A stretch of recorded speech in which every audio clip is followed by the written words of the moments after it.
He didn't shout or chase her away. She gently tugged at the hem of his jeans, eyes frantic, asking for something he couldn't name.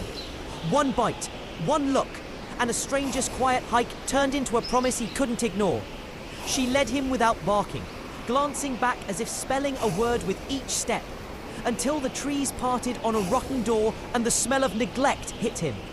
The secret she'd carried for weeks, finally revealed. 3 tiny bodies breathed too faintly to be called alive. He wrapped them in his jacket without thinking. That single choice, to follow, to stay, to fight, would change every life in that moment. He stepped inside as if walking into someone else's nightmare. The air hit him with the metallic tang of rot and the thick, bitter smell of old blood. In the shadowed corner, 3 puppies lay huddled and nearly invisible, shells of fur and skin, breathing like a soft, stolen secret. Metal cages lined the walls, one rimmed with dark stains that spoke of cruelty and indifference. The mother dog, all ribs and ragged fur, moved to them and began licking, each touch a whispered apology. Something in his chest tightened until he could not leave. He scooped the smallest into his jacket, and then another, feeling their tiny fluttering frames against his chest, and there was no calculation in it, only a raw, hot decision to save what he could. He ran back down the path the dog had led him, her limping pace steady at his side, and the village lights felt like a thin promise as he pushed into a local clinic. At the vet, they moved like a single urgent machine. Dr. Louise's voice was calm and clinical, but somehow softer than the panic in his throat.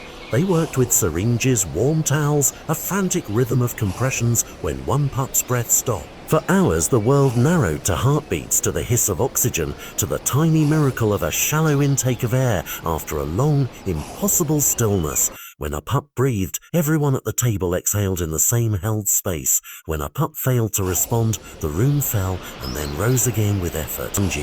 Ethan sat on the cold floor beside the mother dog, who had at last settled, exhausted into a small trusting curl, and she let her head fall into his lap. He whispered, "You're safe now," to a creature who could not understand language but understood touch, and in that small vigil something changed in both of them. A bridge of trust was being built with hands and warmth. The days that followed were a study in healing.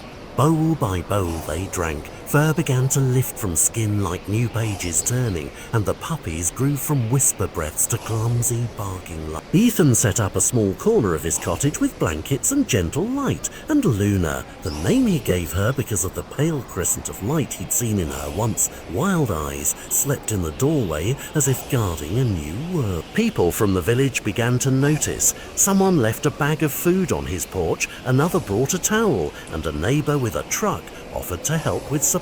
The montage of recovery was quiet but undeniable. A bath that revealed a sheen beneath the dirt, days of steady meals that filled bellies and softened temper, nights when the puppies tumbled over each other and Luna barked a sound that was pure joy rather than fear. Hope is a slow thing, but it gathers speed. Just as the house had begun to smell of warm bread and laundry and ordinary life, the past returned in the form of a black car and 2 men who stepped out with the same smirk Luna once knew.